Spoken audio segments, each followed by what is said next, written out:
All right, welcome back to Morning Drive. Our instruction theme this month is Swing Basics, the focus of our Golf Channel Academy series. The great Ben Hogan, the Hawk, was known for his fundamentals. Kelly Brook was 14 years old. There she is in that picture, amazing.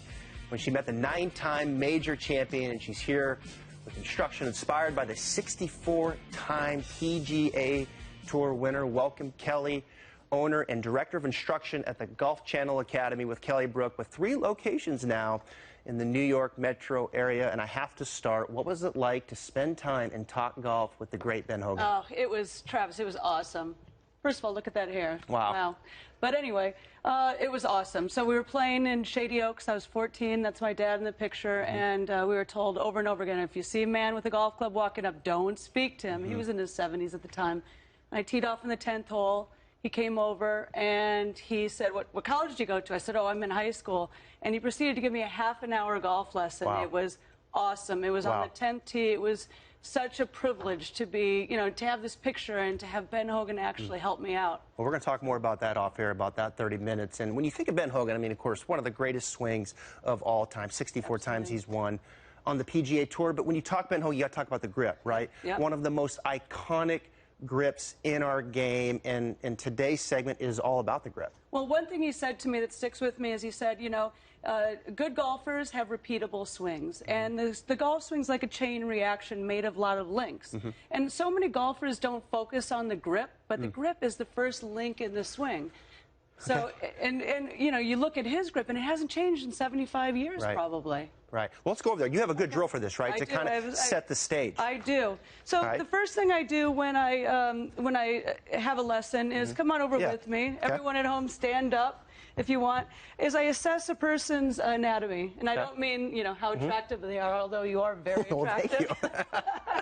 But how their body is put together. We're all put together with our anatomy in a certain respect. So I look at their hands. Notice that our hands naturally turn in. Turn inward. It's our neutral position. If I had a student once that had a broken arm and it was set in properly and his arm hung like this, so I had to teach him the grip to work around this. But we always want to work around our natural anatomy. So you always start with this, right? They stand up. How much kind of inward movement there are of the wrist, and then from there that sets the grip. Exactly. So we figure out what their neutral position is, because you have to understand that at impact, our body is always trying to get into that neutral position. So we need to have our hands on the club in this neutral position. Now, I notice all this ink here that you have on your left hand, right hand. What's this all about? So what I do is I'll get out a marker, and it's very simple to show a person the grip. So if we go back to Ben Hogan, Ben always said, or he said to me that day, make sure you're gripping the club with the last 3 fingers. So I draw a line here on the last 3 fingers. Now, golf is different. The grip is different for golf than it is for baseball or tennis, because the grip is so thin. So if you hold a tennis racket, I'm holding a big fat tennis racket or a bat. In golf, we need to hold the club more in our fingers. So again, what I did was I drew these lines, and the club's going to be diagonal across my hand. That's a key word, right? It's not only in the fingers, but it's diagonal, and that's where these lines are so good, is to help with that. Exactly, because a baseball grip, you hold it at a 90-degree angle, but in golf, we hold it more to 45. I also drew this fatty pad. We have 2 fatty pads on our hands. We really want the club wedged under this fatty pad, and this is really crucial, because how many times have you heard people say, I'm holding the club so tightly? You hold it tightly because you're holding it incorrectly. Most people put the club in between these 2 fatty pads, and the club slips around, so they end up holding it too tightly. Okay, so we know how much inward movement there and how the arms hang, right? And then we've got the lines to help. Now, 2 terms, weak versus strong. It's not strength, right? It's just an influence to the club face. Let's talk about those 2. Okay, so the proper grip is that I would hold the club up, the sole of the club up at 12 o'clock, not 11, not 1, and I hold it diagonally, and I make sure it's wedged under that fatty pad. Again, here's a little test to see if it's in the right position, because see how the club doesn't slip? Now I can hold on gently.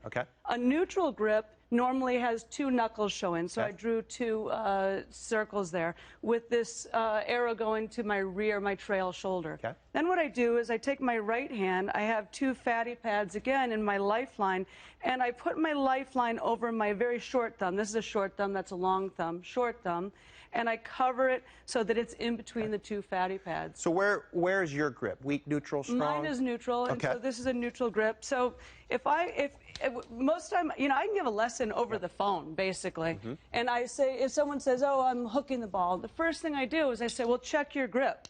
If you're hooking the ball, most likely you've got a pretty strong grip. So a strong grip means that that hand's turned over. I could probably see 3 knuckles here. The trail hand is turned under. And what happens here is, remember, we're always striving to get to our neutral position. But our neutral position will have at impact with a strong grip, has a closed club face. Let's hit one here. Okay. All right, I'm going to move this back here. So let's take your neutral grip. Okay. Right. So 2 knuckles, club onto that fatty pad, right hand holding my thumb. So a neutral grip is going to produce probably a little bit of a right to left draw, which is what most golfers want. So the grip has a huge influence to the club face. You want to really kind of do the natural hang of the arms. Get in there, make sure that it's diagonal with the fingers, and then for there, the grip for our viewers at home is the one that's going to really help them square the club face. It is. The neutral grip is probably what, well, we looked at that picture of Ben Hogan. It hasn't changed in 75 years. Probably won't ever change. All right, terrific stuff. Great. Really good stuff. Thank you. Thanks, Kelly. And she'll have another lesson on Ben Hogan tomorrow, this time on to improve your setup position. He's pretty good on that as well, so you can hit longer and straighter drives. We'll be posting new tips from Kelly all week on the Golf Channel Academy Facebook and Twitter pages. Catch one today celebrating the 1-year-out anniversary to the Winter Olympics on NBC. And to book a lesson with Kelly or find a golf coach near you, go to golfchannelacademy.com.